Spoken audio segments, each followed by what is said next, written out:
हम दिखावा नहीं करना चाह रहे। वक्त आने पर हम सब लोग जो है वो इंडिया के साथ हैं, पीडीए के साथ हैं, गठबंधन के साथ हैं। और आजम साहब हमारे सीनियर रहनुमा हैं, इस शहर के, उस शहर में बड़ी खिदमत उनकी रही है, उसको वो नहीं किया जा सकता। जनता में जो इस वक्त उत्साह है, जो जोश और खरोश है समाजवादी के तई, पीडीए इंडिया के लिए, वो बहुत ज्यादा सम्मानित है कि उसको एहतराम किया जाए, उसको सम्मान किया जाए।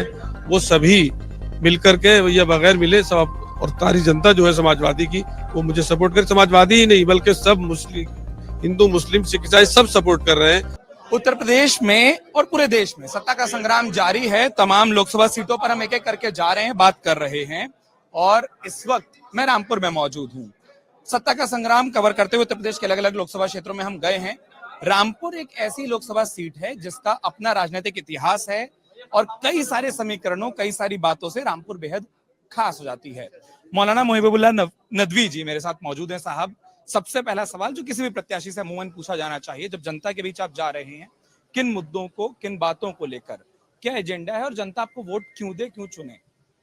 देखिए, सबसे पहली बात तो ये है, हमारे रामपुर में अल्लाह ने सारी चीजें अता फरमाई हैं इससे पहले ही से, लेकिन एक रहनुमाई की, एक अच्छे माहौल की सब नेमतें हैं, हासिल हैं, लेकिन वो माहौल जो होना चाहिए वो माहौल नहीं है। उस माहौल को सही बेहतर कायम करना है सबसे पहले। उसके बाद दूसरी चीजें हैं कि बेरोजगारी की तरफ, जो तालीम की कमी है, स्कूलिंग लेवल की जो एजुकेशन है वो बहुत कम है, उसके रिजल्ट बहुत कम है, उसको मजबूत करना है। इसी तरह से महिलाओं के प्रति जो चीजें हैं, उनकी एजुकेशन को लेकर, उनकी सेफ्टी सिक्योरिटी को लेकर के, उनके राइट्स को लेकर के, उस पर काम करना है। इसके अलावा जो अधिवर्ग के लोग हैं, पसमानदा लोग हैं या वीकर सेक्शन हैं, उनके लिए हमें काम करने हैं ताकि वो ऊपर आ सकें और एक समाज में सम्मान और कॉन्स्टिट्यूशन ने जो उनको राइट्स दिए हैं उसके मुताबिक वो इज्जत की जिंदगी गुजार सके। बखूबी आपने अपने मुद्दे रखे हैं। मैं दिन भर रामपुर घूमा हूं, अलग अलग लोगों से बात किया हूं। आपके विपक्षी एक बात कह रहे हैं और एक्चुअली दो बात कह रहे हैं। मैं दोनों पर एक एक करके सवाल करना चाहूंगा क्योंकि सियासत में अब आप आ गए हैं, तमाम आरोपों के जवाब साफ तौर पर आ जाएं, इसलिए वो मंच देना जरूरी होता है। पहली बात, ये एक बाहरी वाली बात धीरे धीरे धीरे धीरे लोगों के बीच कही जा रही है। आपने भी सुना होगा कि आपके जितने सियासी विपक्षी हैं वो ये कह रहे हैं। बाहरी के इस टैग का आपके पास क्या जवाब है? देखिए, उन्हें गलत फहमी है, उन्हें पता नहीं है। यहाँ एक रजा नगर एक गाँव है, वहीं मैं पैदा हुआ हूँ, वहीं मेरी बेसिक शुरू की एजुकेशन जो है वो वहीं पर हुई। फिर यहाँ सिटी शहर रामपुर में मैंने हिफ्स किया, उसके बाद में लखनऊ में आलमियत हासिल की, उसके बाद अलीगढ़, उसके बाद फिर जामिया दिल्ली से मैंने ग्रेजुएशन पीजी किया, फिर बीएड किया, और फिर मैं एक संसद भवन की जो ऐतिहासिक मस्जिद है उसमें इमाम मुकर्रर हुआ।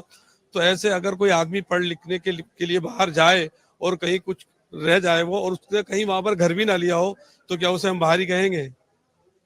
और ये आपने अपने उस पहले जो सियासी इल्जाम लग रहे हैं उसका जवाब दिया। दूसरा ये लग रहा है कि समीकरण तो ढेर सारे हैं, लेकिन रामपुर में समाजवादी पार्टी के कद्दावर नेता रहे आजम खान साहब, उनकी एक चिट्ठी का हवाला वो देते हैं और वो कहते हैं कि उन्होंने तो एक ही नाम चुना था, वो राष्ट्रीय अध्यक्ष का, बाकी दूसरे नाम को उनका समर्थन नहीं है। नहीं, ऐसा मुझे इल्म नहीं है, लेकिन शुरू से ही जितने समाजवादी के कदावर नेता लीडर हैं वो सभी मिलकर के या बगैर मिले सब, और सारी जनता जो है समाजवादी की, वो मुझे सपोर्ट कर, समाजवादी ही नहीं बल्कि सब मुस्लिम, हिंदू, मुस्लिम, सिख, ईसाई सब सपोर्ट कर रहे हैं। ये तो एक बहुत परिवार की बात है, परिवार में छोटी मोटी बातें होती रहती हैं, ऐसा कुछ नहीं है, सब लोग सपोर्ट कर रहे हैं मुझे। एक चीज और, क्योंकि रामपुर की सियासत के साथ आजम साहब का नाम लिया जाता रहा है लंबे अरसे तक, क्या आपकी कोई बातचीत हुई किसी जरिए या फिर आपकी उम्मीदवारी के बाद आप आगे मिलने की, जो आपने कहा है तो आखिरकार परिवार, वैसी कोई योजना है, वैसा कोई प्लान है, या अभी लोगों के बीच कैंपेन पर ज्यादा ध्यान है? देखिए, कैंपेन पे ज्यादा ध्यान है इस वक्त, और आजम साहब हमारे सीनियर रहनुमा हैं, इस शहर के, उस शहर में बड़ी खिदमत उनकी रही है, उसको वो नहीं किया जा सकता। और ये अलग वो है कि इस वक्त उन परिस्थितियों में है कि उनके लिए दुआई करते हैं। बाकी मेरा, हमारे सीनियर खड़े हैं हाफिज अब्दुल सलाम साहब। आखिरी सवाल आपसे ले लूंगा, मैं आपके इशारे को समझ गया और मैं जानता हूं आपका वक्त कीमती है। वो ये कि वही रामपुर जिसको समाजवादी पार्टी अपना गढ़ कहती थी, धीरे धीरे करके अगर विधानसभा की स्थिति देखें तो इस वक्त रामपुर लोकसभा की 5 विधानसभा में 4 पे समाजवादी पार्टी नहीं है। वो गढ़ मजबूत कैसे बनेगा, वो मजबूती कैसे आएगी कार्यकर्ताओं के बीच में जब जा रहे हैं, मुश्किलात क्या हैं और उम्मीद कहां दिख रही है? देखिए, मुश्किलात बहुत कम है, ना के बराबर है, और उम्मीदें बहुत कुछ है, क्योंकि जनता में जो इस वक्त उत्साह है, जो जोश और खरोश है समाजवादी के तई, पीडीए इंडिया के लिए, वो बहुत ज़्यादा सम्मानित है कि उसको एहतराम किया जाए, उसको सम्मान किया जाए। और वोट जिस तरह से जो संविधान ने वोट का इख्तियार दिया है शहरियों को, वो सही तरीके से आज़ादाना मुनसिफाना तरीके से उस राइट्स को इख्तियार करने की जो है वो हम सुविधा लोगों को दें, ये सबसे बड़ी बात है। तो इंशाल्लाह रिजल्ट खुद बता देंगे कि किसके साथ है जनता। जनता आपने कहा, और मैंने कहा था आखिरी, लेकिन फिर भी क्योंकि आपने एक लफ्ज कह दिया, मैं उससे जुड़ा एक सवाल कर लेना चाहता हूँ। वो ये, गठबंधन का आपने जिक्र किया है, क्या बाकी पार्टियों का समर्थन आपको मिल रहा है? तमाम आपके समर्थक इस वक्त हमारे सामने मौजूद हैं, वो यहाँ पर हैं, लेकिन वो जो बाकी दलों की बात आती है और कई बार ये सवाल उठता है कि क्या गठबंधन जमीन पर एक हो पा रहा है? वो बाकी पार्टियों के कार्यकर्ता हैं, क्या वो साथ हैं? जी बिल्कुल है, बिल्कुल है।